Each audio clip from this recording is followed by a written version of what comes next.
এক পাশে অন্তহীন সমুদ্র আর অন্য পাশে জেলেদের ব্যস্ত সকাল, লাল কাঁকড়ার দৌড় আর ঝাউবনের নীরবতা।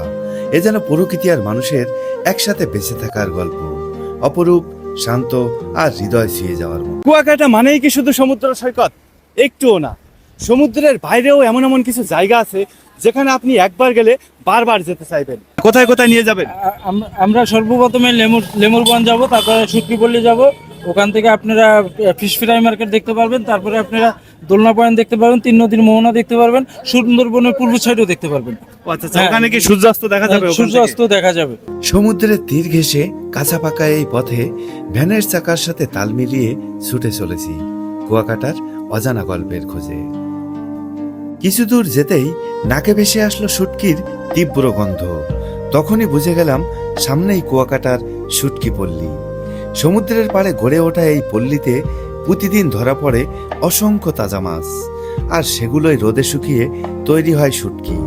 শীত মৌসুম এলেই এখানে জমে ওঠে ব্যস্ততা। সারি সারি মাছ শুকানোর দৃশ্য এক ভিন্ন রূপের জীবনযাত্রা। এই শুটকি শুধু দেশের চাহিদা মেটায় না, পাড়ি জমায় দেশের বাইরেও। কষ্ট, গন্ধ আর পরিশ্রমের মাঝেই এখানকার মানুষের জীবন চলে সমুদ্রের ছন্দে। অল্প একটু সামনে এগোলেই দোলনা পয়েন্ট। শত শত দোলনা যেন অপেক্ষায়। এই দোলনায় বসে সূর্যাস্ত দেখা, লাল আভায় ভেসে যাওয়া আকাশ আর সমুদ্রের মৃদু সুর, এজন্য এক টুকরো স্বপ্ন যেখানে সময়ও থেমে যায়। এখনো পর্যন্ত যতগুলো জায়গা ঘুরেছি, আমার কাছে সবচেয়ে সুন্দর লেগেছে এই জায়গাটি। এক পাশে বিশাল সমুদ্র আর এক পাশে সারি সারি শত শত দোলনা টানানো। এই জায়গাটার নামকরণ করা হয়েছে দোলনা পয়েন্ট। সত্যি এই দোলনাতে বসে সমুদ্র দেখা অসম্ভব সুন্দর একটি অনুভূতি, অসম্ভব সুন্দর একটি ভালো লাগা। এমনকি এই দোলনাতে বসেই আপনি সূর্যাস্তের সেই অপরূপ সৌন্দর্য উপভোগ করতে পারবেন। এই হলো ঝাউবন, নিঃশব্দে দাঁড়িয়ে থাকা এক সবুজ কবিতা। লম্বা ঝাউ গাছগুলো মাথা উঁচু করে আকাশ ছুঁতে চায়, আর বাতাস এলেই পাতার ফাঁকে ফাঁকে বয়ে যায় এক মৃদু সুর।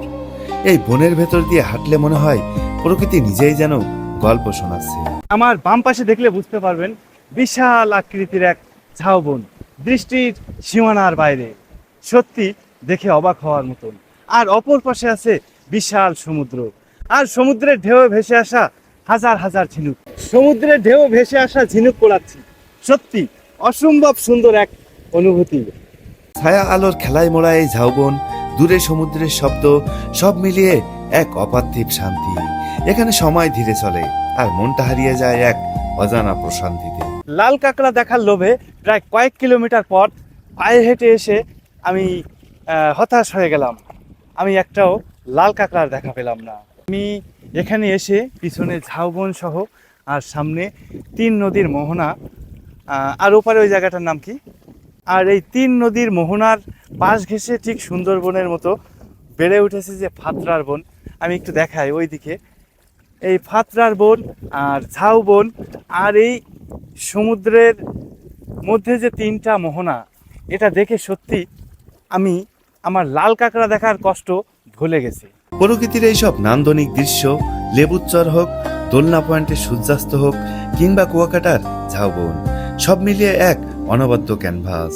সত্যি প্রকৃতি আমাদের সবচেয়ে বড় শিক্ষক, সবচেয়ে সুন্দর শিল্পী এবং সবচেয়ে বিশ্বস্ত বন্ধু। তার মাঝে হারিয়ে গেলে সময় থেমে যায়, মন মুক্তি পায়, আর জীবনের সব ছোট ছোট কষ্ট যেন অদৃশ্য হয়ে যায়।